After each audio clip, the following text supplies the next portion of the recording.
know that you're a very good runner. We've run before, and I've seen you run, and always impressed with what you're doing. However, we have the same physical therapist, same masseuse, and they tell me the same horror stories. So they usually verify what you tell me, these horror stories about your injuries. And I have to admit, sometimes I cringe just listening to some of your stories. I don't want to hear them. But when I hear blood blister, I think of Dan Greer and some of those nasty injuries.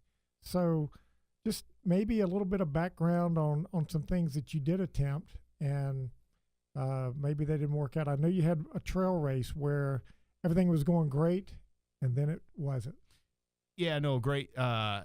Thanks for bringing that up. So that was that in particular. And here's the thing. I'm at peace with what I achieved as a runner. What haunts me as a person and as a runner, I'm really at peace with what I did.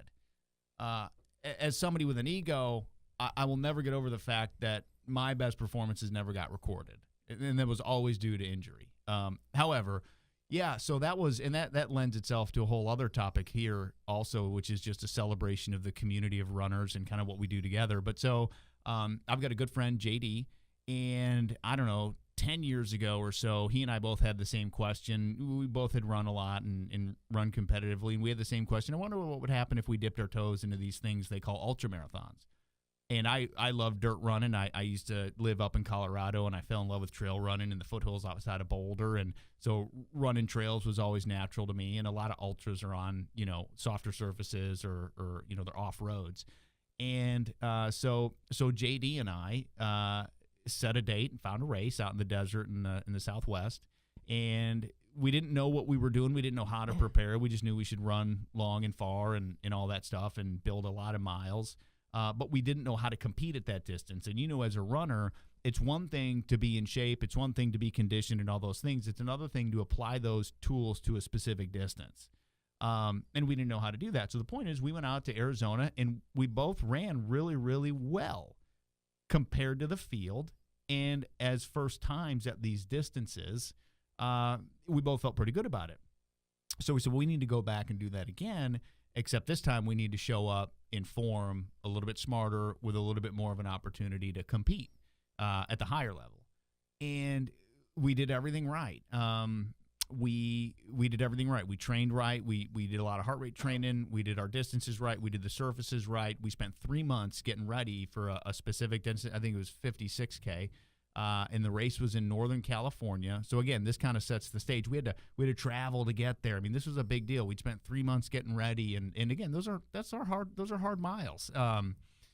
And I can remember sitting in the airport leaving Dallas to go to Sacramento, and my flight gets delayed, and this is in February, and everybody's sick, and I can start to feel my sinuses clogging up and all that stuff. So I'm down in emergency like you can't believe, and airborne, and trying to pray away anything that could go wrong.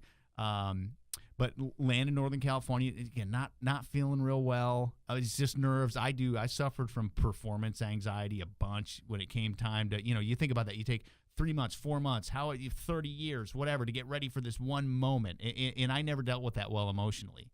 But anyway, morning of the race, woke up, did not feel well at all. Again, nerves, it'll go away. But we show up at the start line. The conditions are miserable. Beautiful part of the country. I mean, it was in Auburn, California, just a beautiful course. And the gun blows, and we start going. And this is the race we're ready for. And this is important because either one of us on a good day could have done extremely well at this race, maybe won it. And we're running, James, and I'm not feeling well at all. In about 15 minutes in, and you may appreciate this. So, if you're running roads, if you're a competitive marathoner, I'm not saying you're a lead or anything. You're running roads, on marathons, you're shooting for that 650, right at that sub-3 threshold, right? You know what that feels like. For me, over in the dirt, that's going to translate to somewhere around maybe an 8-minute pace, if you're doing an off-road race.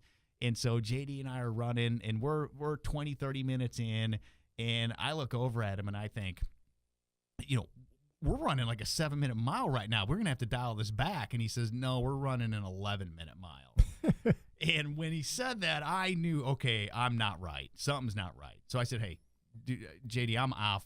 Go ahead. I am not going to have a good day. Why don't you just go ahead and have your race? You're ready. This is going to be a good day for you. Just cut me back. I'll finish, but I'm not competing today. And so JD went ahead, and maybe he didn't even start running that fast. I just started falling behind. But I was sick. And I think maybe in 30 minutes after that, I got sick for the first time.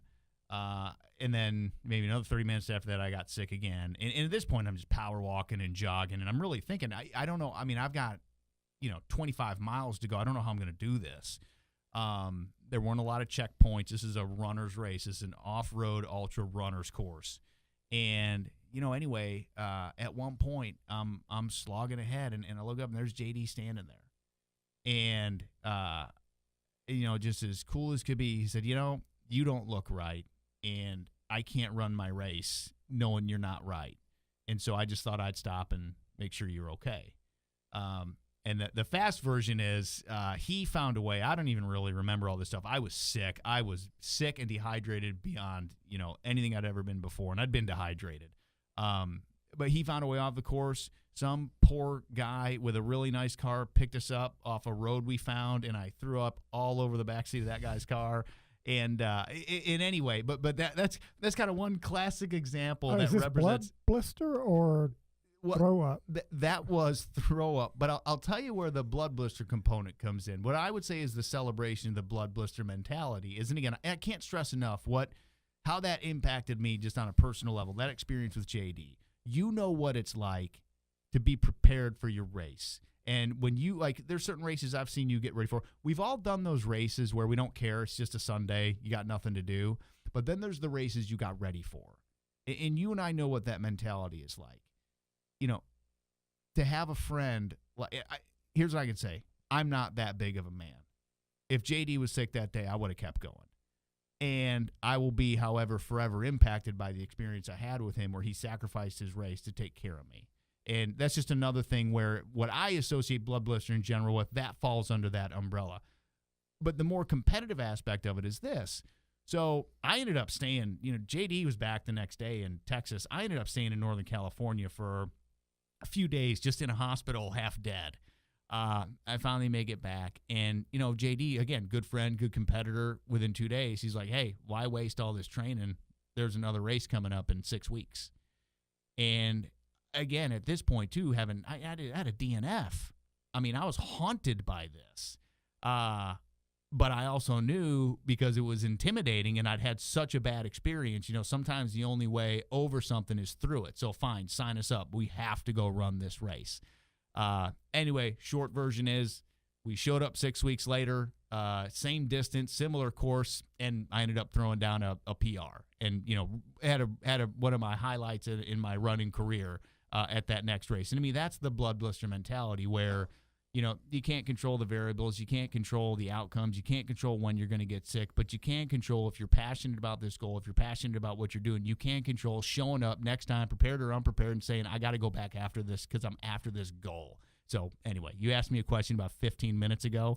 And with that, I'll just pause. But yeah, a lot. I will always be impacted by that particular race that you mentioned where I got sick for a whole host of reasons.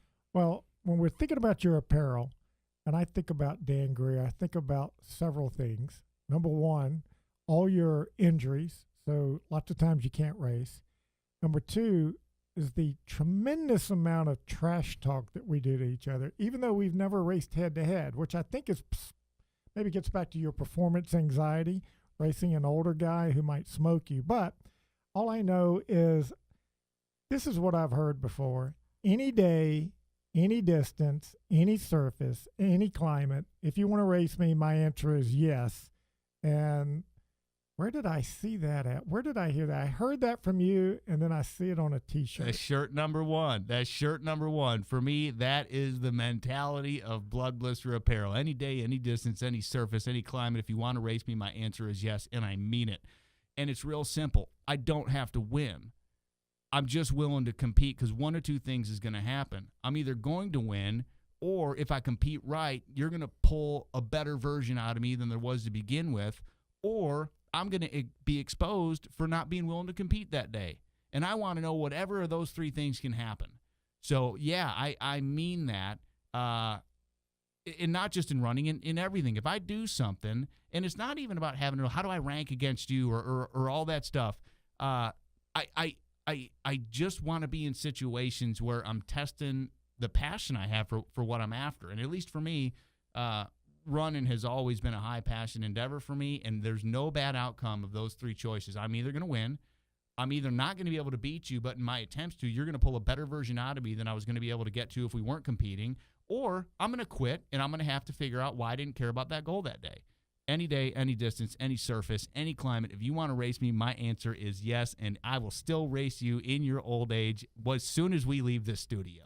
All right, we'll do it in the parking lot. I'm kidding. I am glad we never raced because I think one of us would not. I think one of us would at least go unconscious, if not permanently. I don't know. I will say this. I think you're really tough. So when I think of blood blister, and I know that you trash talk, I know that you want to back it up.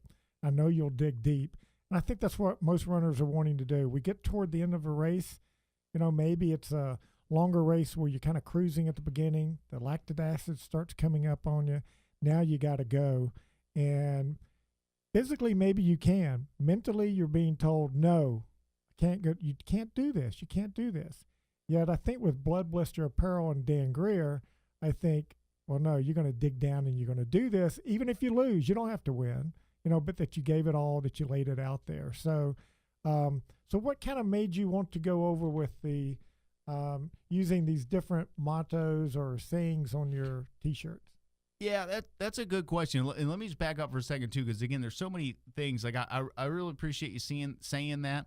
But there's people who I think live that more than I do. And then what I always want to end my day with is at least I tried to be like those guys. Like, there's people I know who they'll go harder than I will, but I at least want to be in their stratosphere with those guys. But, I was remembering something, when you talked about being in the later parts of a race or in a race where we get the time to make choices.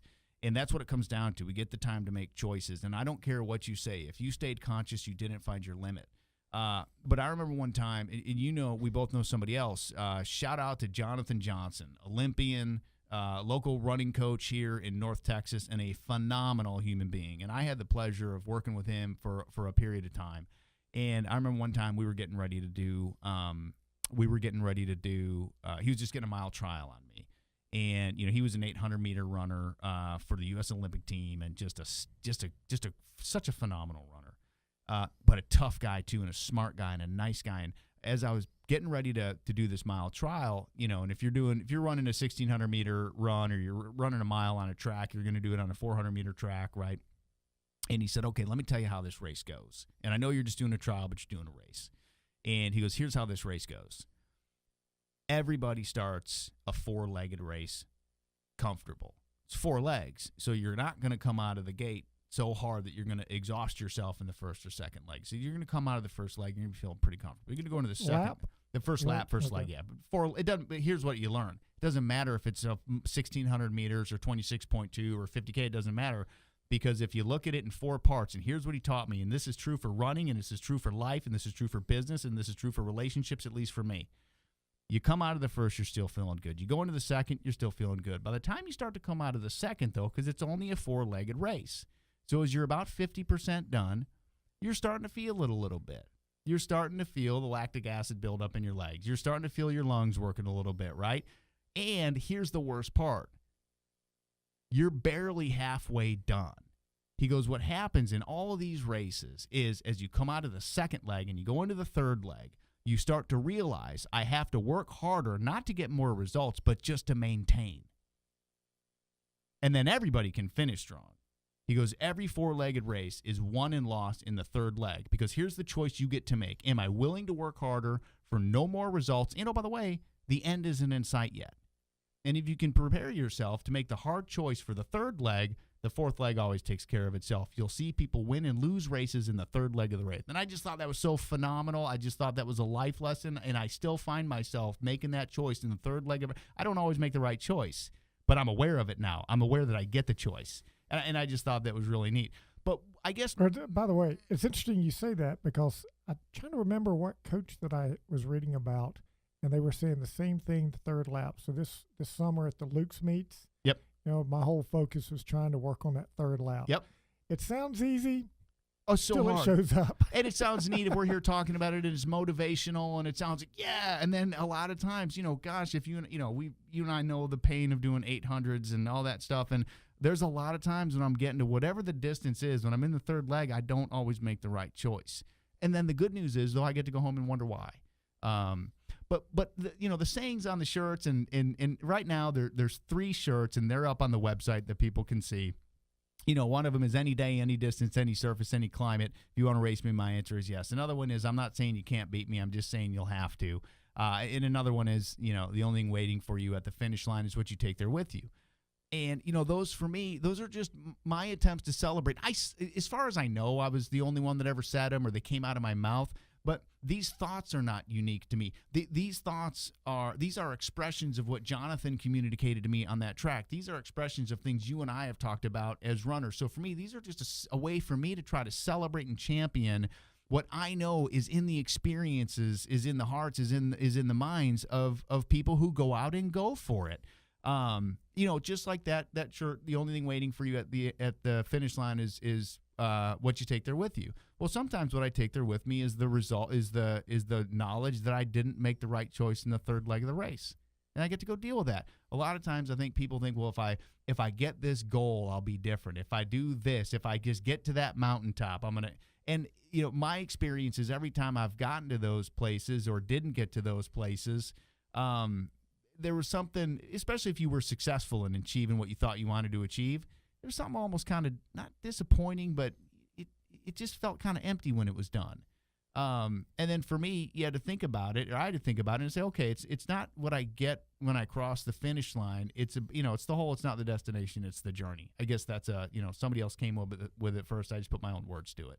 Yeah, I think too. It's a couple of thoughts I have with that is that you get there and it's like, hold it, I did this, I can do more. So you want to go and drive more. On the other hand, you've gotten there and realize how much work that it did take you to get to that point. But can you get any satisfaction out of getting a PR? And that's one of the logos I asked you about on the T-shirt. You've got X equal PR, which I think is brilliant because I think that describes a lot of runners. And that is, as soon as I get the PR, man, okay, I've done that. The next time, if I don't run that time, it's like, what happened? I can do that. On the other hand, as you've said, it's kind of the baseline. That's now what I want to do. Now, granted, I will say as you get into your late 50s, something's wrong with that equation, but we'll talk about that on another time. But explain X equal PR. Well, you're getting into something there, too. And, oh, by the way, you say you're late 50s. I don't want anybody coming away from this thinking that you couldn't smoke 99% of the people that are out there if they wanted to run with you. But, yeah, so it's funny. Initially, when I was coming up with the logo, I wanted X under PR, X less than PR, X, the mathematical symbol for less than and then PR. And that was because as runners, we're always trying to get a lower number.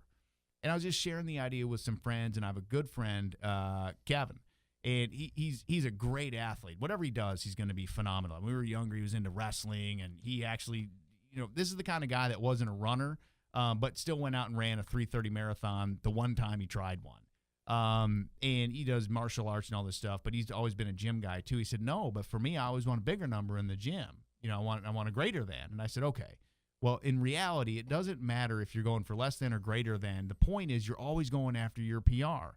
And, the PR that I got yesterday, now that's my baseline assumption for tomorrow. So in a way, I never got my PR. And my PR, frankly, has changed as I dealt with injuries and got older and realized I've got to modify some of the speed training I'm doing because it's really, really hard on my body. All of a sudden, I started setting PRs based on what I could do based on heart rate training. Or I would do PRs based on, forget a marathon, I wonder what I can do with these Yasus 800s. How many can I do under 250? And so, for me, there is no PR that I'm ever going to get and be okay with. You just get to one PR, and that's an excuse to redefine it and go find another one. And so I'm always after my PR.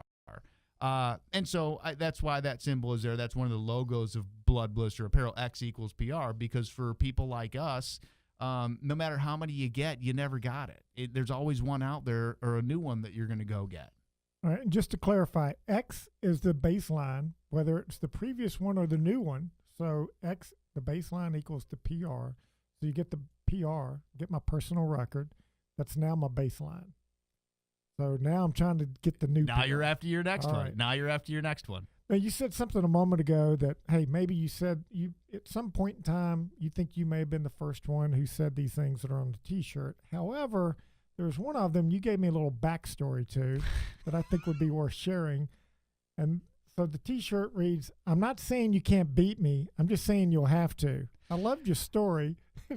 Will you explain it? So all right. So yeah, that goes back to, so my first job out of high school was I joined the Army, and I was an infantry soldier, and I was stationed with the 101st Airborne Division. And you want to talk about where I learned about Blood Blister Apparel. I mean, it all went back to there and those guys I was with, and how much I learned from them just being around them. Again, like you're sitting around talking about your feelings, but you go shoulder to shoulder with some true heroes. It's hard that they don't rub off on you. And so I'll take those guys with me for the rest of my life. My time there was sacred. And not always fun. And I never did anything special, by the way. There's guys who have. I wasn't one of them. But I was around guys who were like that, and they rubbed off on me. So now fast forward, years later, I'm at school on the GI Bill, and most of my friends were prior service. And I had one friend in particular who had been in the Marines.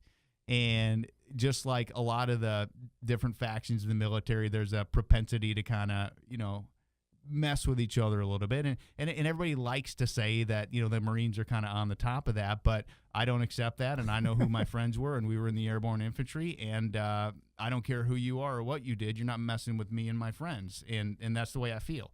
And so he and I were doing some of this one time, and he was a tough guy. I mean, he was a really tough guy, and he offered to make it physical and told me what he was going to do to me, and I just in the heat of the moment said, I'm not saying you can't. You keep this up, you're going to have to.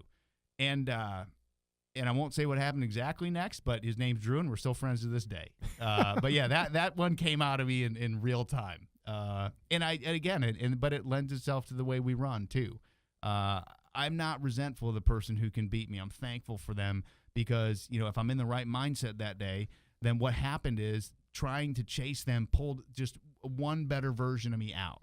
And I'm thankful for the guy that'll do that to me. I don't resent him at all. I resent crossing a finish line with gas left in my tank. And normally, if it's just me, I'll do that. But if you're out there, it just pulls that little bit more out of me. So anyway, but yeah, that's a real story. All right, so I will say I really love the material of the T-shirts. You've given me a couple, very soft. There's a lot of different materials out there that I don't like. This one just feels really soft. But here's the question: we got the T-shirts. Very soft, very wearable, things that I really like on the back. But who is Blood Blister Apparel for? Yep. That's a great question. And the only way I can answer it is this. Number one, for me, Blood Blister Apparel is a passion project. And I can tell you right now, with what it's cost me to get started, it's almost it's a joke. It's bloody. It's a joke. It's very bloody. It is a misuse of the English language to say that we are a for-profit company. Okay. And so with that, I'm very comfortable saying this. I don't know. I just know that when they see it, they'll know who they are. And that's all I care about. And that's why this is a very important, line, if you will. I don't like the word line, but this hit me as I was building out my website. Blood Blister Apparel. Blood Blister Apparel is not a brand for motivated runners and athletes. Motivated runners and athletes are the brand of Blood Blister Apparel. Nice. And I mean that. And it is a celebration of a spirit, of a mentality. And this is important too. It's not just found in running. It's not just found in people that do athletic competitions. It's my friend. I have a friend, Oliver Schlafer. He's the lead cellist in a couple orchestras around town. I mean, you want to talk about somebody that's committed to performing at the highest level and the lengths he went to achieve his skill set and the mastery of this instrument. It's just fascinating to me. Yeah, that's a blood blister mentality. So anyway, I don't know who it's for. It really is coming from my heart and my soul, if you will. And I'll be fascinated to find the other people who feel that way. I think they're out there. If they're not, I'm okay with it. But I think they'll know when they find the brand. And so I don't know. I hope that answers your question. But no, it does. I mean, like I said, I think the whole theme that you've had with this, and one that I know we've discussed before, is in a race, I don't want to be first place. If I'm first place, I'm probably not getting a PR. I want someone ahead of me who I can chase, and maybe I never catch them, but darn it, I want to beat them. And if it's a friend, he's going to hear about it after. He may not hear about it. He's going to know about it. That's a fact. As I linger at the finish line as he crosses, hey, you want a water? Thirsty? So that gets back to, because it's not always a lot of what we've talked about today. It's been kind of nice and maybe inspirational, all that stuff. But I can tell you, there's a nastiness to the way I would like to compete as well. And I remember that played out, and I did it a few times, and I don't regret it ever, but I also don't feel really good about it either. But so like something I used to do. So when I used to live out in Colorado, again, you're already at elevation, and I would just go out on these trail runs. And there was one trail I used to run, and I can't remember. I went back on Google Earth to check the elevation change at one point. But it was so steep at one point. It was almost like a perfect 200-meter run, and the incline was just ridiculous. And James, I would hit that thing, and I'd run back down, and I'd hit it again, and I'd run back down, and I don't even know why. I was just fascinated with running. I just ran this thing over and over and over again till my legs were so tired that I literally wondered if I could run back to the trailhead safely. And so for my whole life after that as a runner, without trying, I can run hills real well.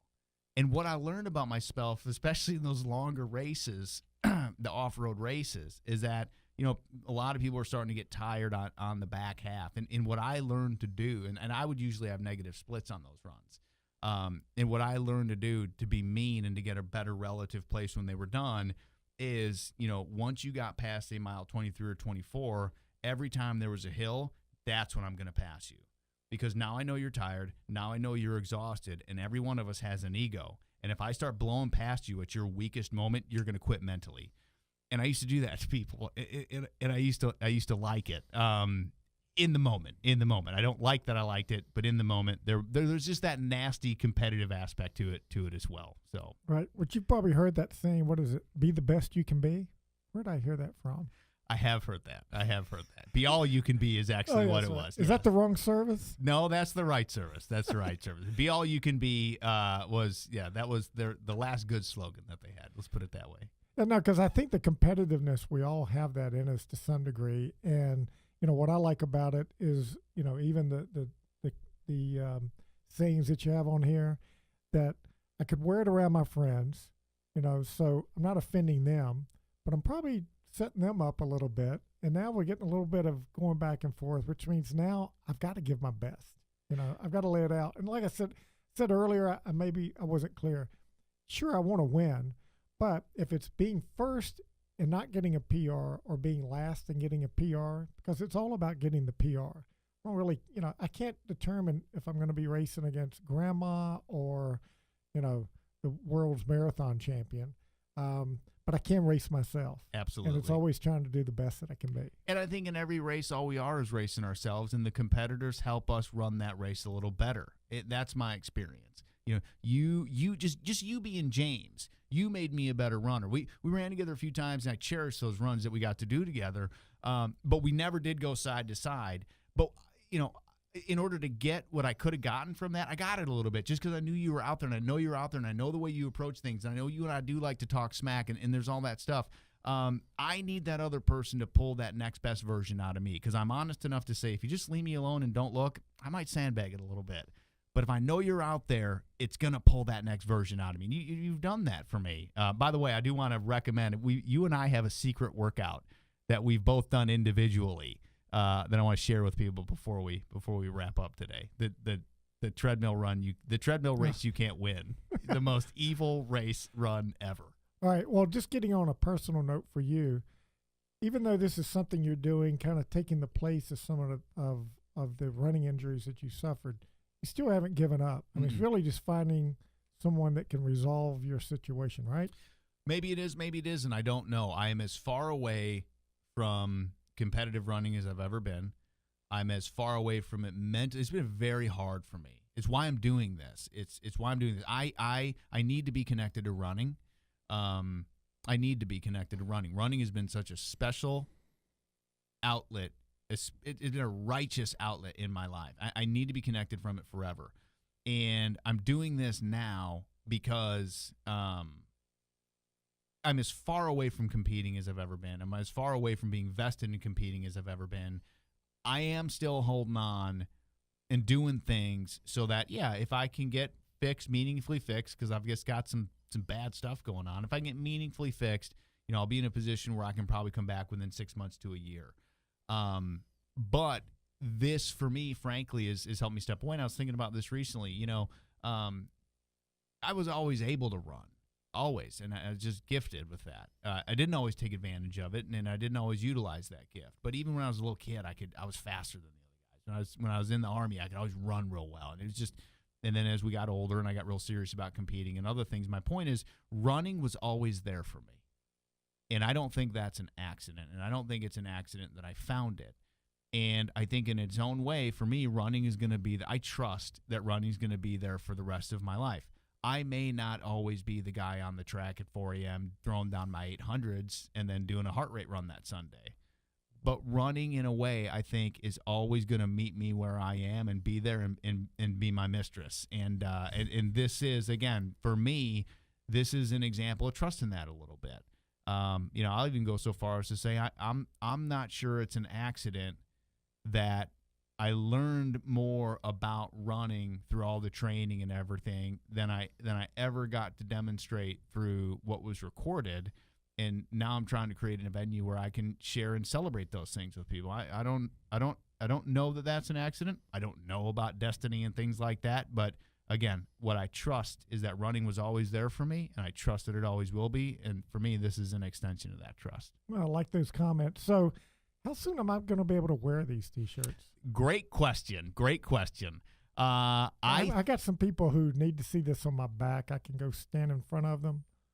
Well, I want to say one more thing, too, about you in particular. But you start wearing them as soon as you want. But we are, it's now late August. I think by September 1st, Blister Apparel is online, open for business, slinging shirts, and certainly no later than that date.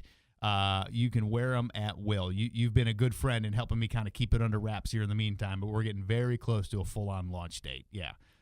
Go ahead. Well, and you say apparel, so I'm thinking at some point we'll have, besides T-shirts? Yeah, probably hats and other things, but it's kind of like everything else. If you want to go get your PR, you got to start with some darn runs. And one thing I've encountered in life is sometimes the most dangerous thing in the world to executing your plans is, a bunch of great ideas. And so I've got a million hopes, dreams, aspirations, and variations for where this could go.